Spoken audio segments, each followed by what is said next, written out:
Hey everyone, this is High Powered Keys. You most likely know me from my work on Doki Doki Takeover and Versus Toyota, which are mods that I both composed music and created the chromatic scales for. Now, a little while ago, somebody asked me what my process was when it came to making chromatics, and in this video, I'm going to be going in depth in my process. We're going to be taking a deep dive into how I do chromatic scales. Now, my digital audio workstation of choice is Logic Pro 10, but you can replicate this process in pretty much almost any digital audio workstation. Now, before we get started, we need to ask ourselves, what the f is a chromatic scale? In the simplest way that I can explain, a chromatic scale is the set of the 12 pitches that are used in music. Like this.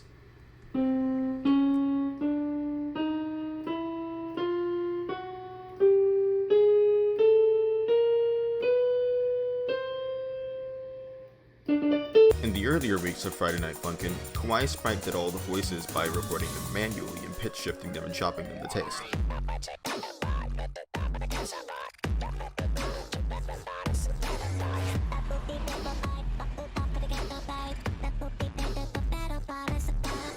But people can't typically sing that fast, so in later weeks for ease of operation, he created the chromatic scales.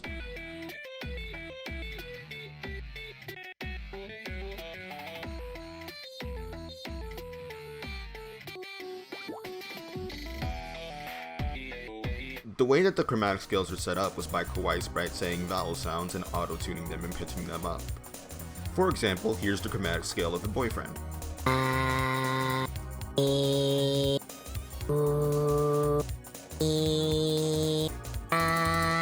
As you can hear, each note is a different vowel sound. Now when it comes to chromatics, there are really two methods of doing the vowels. Method 1 is recording yourself saying them, and method 2 is sampling them from pre-existing properties, like for instance a song. Now I'm going to be covering both methods here, so if there's a specific one that you want to see, then I'll leave a time code so you can go to either the recording or the sampling method. Now let's cover the easiest one first, the recording method. Now, as the name of it implies, the recording method is done by you recording yourself saying the vowel sounds, which mostly consist of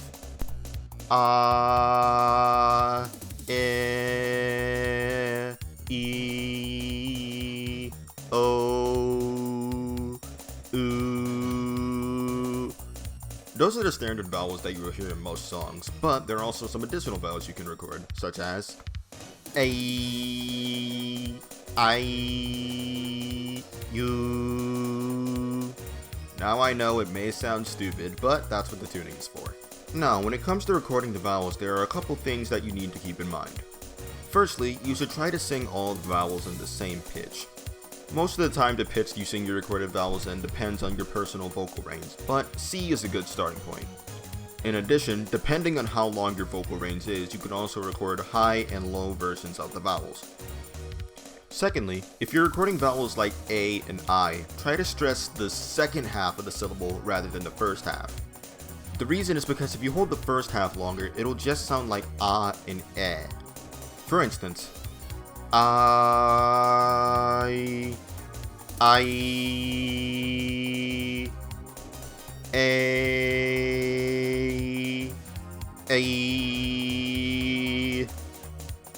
Notice the difference? Now onto the sampling method. Now for the sampling method, you should find a recording of the character that you want to sample. The best point of reference for that is an acapella of a song, if you can find one. I'll be using Steven Universe as a sample, because this method is how I did the chromatic scales for Jake Neutron's You'll Make the Change and My Monster, which I will leave a link to in the description. Now when you have your acapella, go through it for any vowel sounds you can find. Here we are in the future.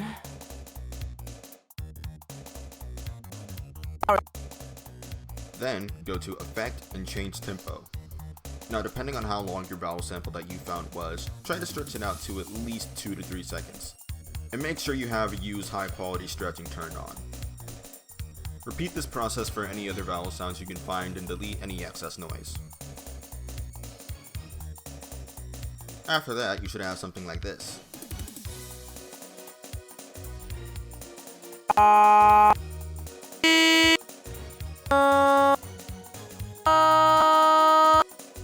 Now onto tuning your chromatic. Now I'm here in Logic Pro 10, and what I like to do is I usually like to have each vowel on its own separate layer, and then have another layer specifically for the tuning. And from there is where you arrange the vowels. Now there are 3 ways you can do this. Number 1, you can try to replicate the vocal pattern of an existing character's chromatic scale. I'll leave a document that I made of every character's vocal pattern in the description. Number 2, you can use a repeating pattern. For example, in Garcelo's chromatic scale, he uses the samples ah, eh, and oo in a repeating pattern all the way throughout the scale. And number 3, you can just arrange the vowels in a random order, which is what I do most of the time.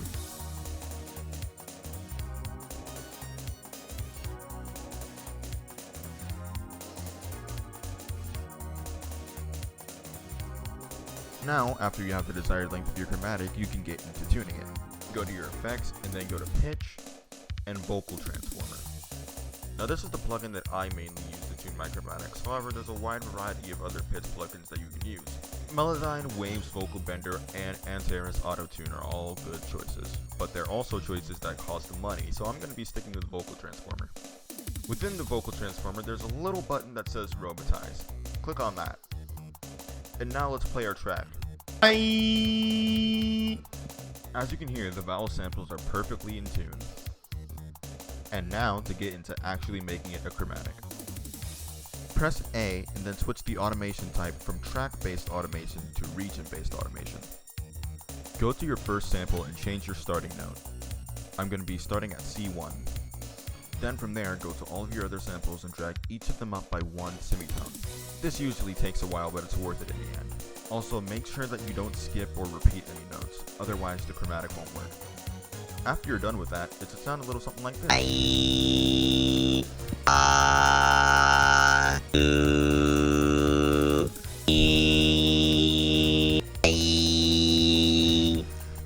Depending on your character, you can add effects like distortion, chorus, or pretty much anything you want. Besides that though, congratulations, you've just made a chromatic. Now onto how to use them. Create a new sampler track, go to mapping, and then drag all of your samples in. You can do that either by dragging the samples over to the mapping button and choosing zone per file, or by dragging it directly to your starting note. After the samples are done processing, your chromatic should be fully mapped out and ready to use. Here's a little melody I made to test it.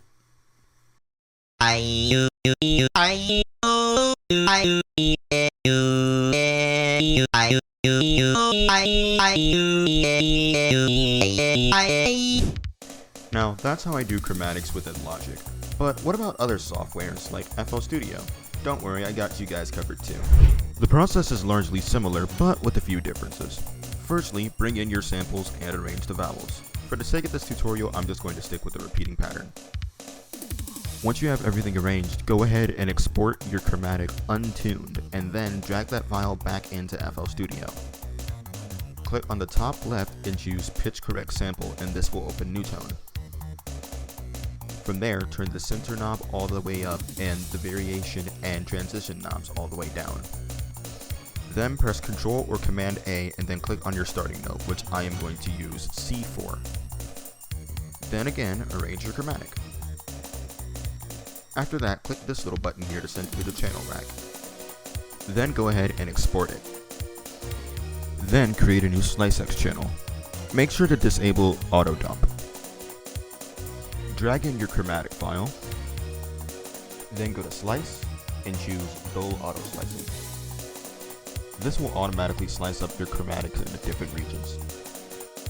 Be sure to check through it and delete any unnecessary regions. And now your chromatic is fully mapped out and ready to use. Here's another test melody I wrote with it.